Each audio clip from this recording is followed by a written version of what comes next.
Can you imagine having your own private zoo at 12 years old? While you were asking for a pet for your birthday, these millionaire children already had lions, tigers, and elephants running around their backyards. Today, I'm going to introduce you to the world's youngest heirs, who not only possess fortunes that would make many adults pale, but have turned their properties into authentic wildlife sanctuaries. Get ready to discover a world where money has no limits and where childish whims become multi-million-dollar conservation enterprises. These are not ordinary children. They are young tycoons who handle budgets that exceed the GDP of entire countries. And their private zoos are just the beginning of their extravagant empires. Let's start with Akshay Ruparelia, who at 19 had already accumulated a fortune of $12 million and decided that his 15-bedroom mansion needed something more than an Olympic pool. On his 125-acre property in Surrey, England, this young entrepreneur built what experts call Europe's most sophisticated private zoo. His collection includes a herd of Gravy's zebras valued at $2.8 million, 5 rescued Siberian tigers, whose annual maintenance costs $850,000, and a pair of southern white rhinos he acquired for the modest sum of $4.2 million. But what's most impressive isn't just the number of animals, but the infrastructure he's created. His veterinary complex features MRI diagnostic equipment valued at $3.5 million, a state-of-the-art operating room that rivals the best human hospitals, and a team of 47 wildlife specialists working 24 hours a day. Akshay doesn't see this as a whim, but as an investment in conservation. Every animal in my zoo has a purpose, he says, while watching his mountain gorillas play in a habitat that exactly replicated the conditions of Rwanda's mountains, spending $6.8 million just on recreating the ecosystem. The young tycoon has achieved something many public zoos cannot. His breeding programs have been so successful that he has already donated more than 200 offspring to wildlife sanctuaries in Africa, turning his childhood passion into a true global conservation mission. But if you think Akshay is impressive, wait until you meet Valentina Al-Rashid, the 16-year-old heiress to a Middle Eastern oil empire who turned her small whim into the world's most expensive private zoo. On her 500-acre property in the United Arab Emirates, Valentina has spent the astronomical sum of $47 million creating what she calls the modern Eden. Her collection is simply mind-blowing. She owns the only pair of snow leopards in private captivity, acquired for $8.5 million each after a 3-year negotiation with the Kyrgyzstan government. Her 2 polar bears live in a climate-controlled habitat that maintains constant Arctic temperatures, with a refrigeration system that consumes the same energy as a city of 50,000 inhabitants and costs $2.3 million annually just in electricity. But Valentina's crown jewel is her exotic species aviary, where 15 California condors fly freely, one of the planet's rarest birds, each valued at $1.2 million. The aviary itself is an architectural marvel, an 80-meter-high glass dome designed by the same architect who created the Louvre Abu Dhabi, with a construction cost of $23 million. What's most surprising is her dedication.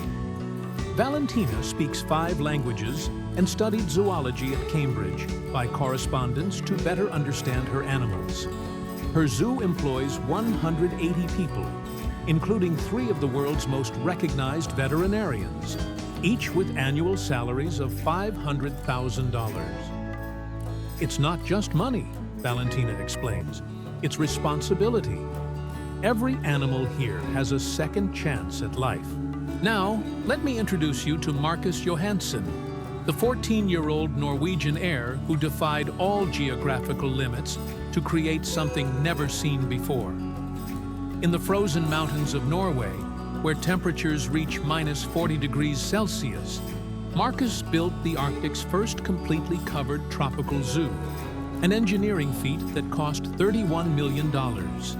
His complex of 12 interconnected domes houses more than 400 tropical species in an environment that maintains a constant 28 degrees Celsius year-round. Marcus owns the largest private collection of tropical primates outside the equator, 23 different species of monkeys, including a family of bonobos he acquired for $3.7 million after complex negotiations with the Democratic Republic of Congo. What's truly extraordinary is his aquatic ecosystem. 15 giant tanks housing reef sharks, manta rays, and more than 2,000 tropical fish species. The filtration and heating system for these tanks consumes as much energy as a small city. But Marcus has installed Scandinavia's largest private solar park to power his passion sustainably. I want Norwegian children to see the Amazon rainforest without leaving their country, says Marcus, who plans to open his zoo to the public in 2024, donating all profits to Amazon conservation.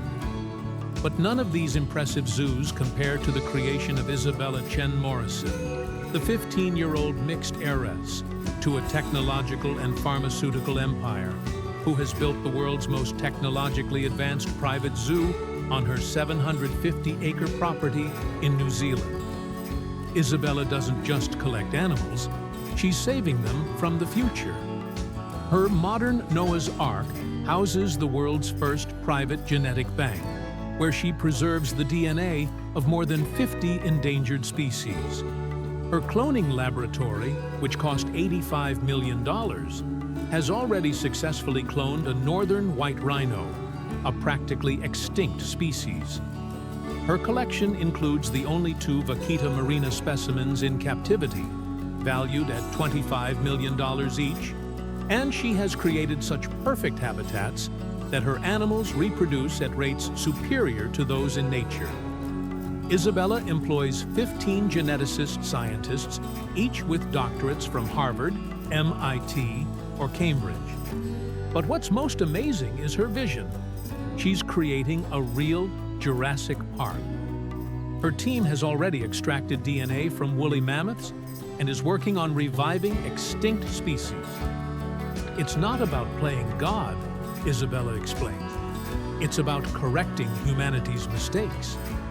Her project has attracted the attention of world governments and has received purchase offers for more than $500 million, all of which she has rejected.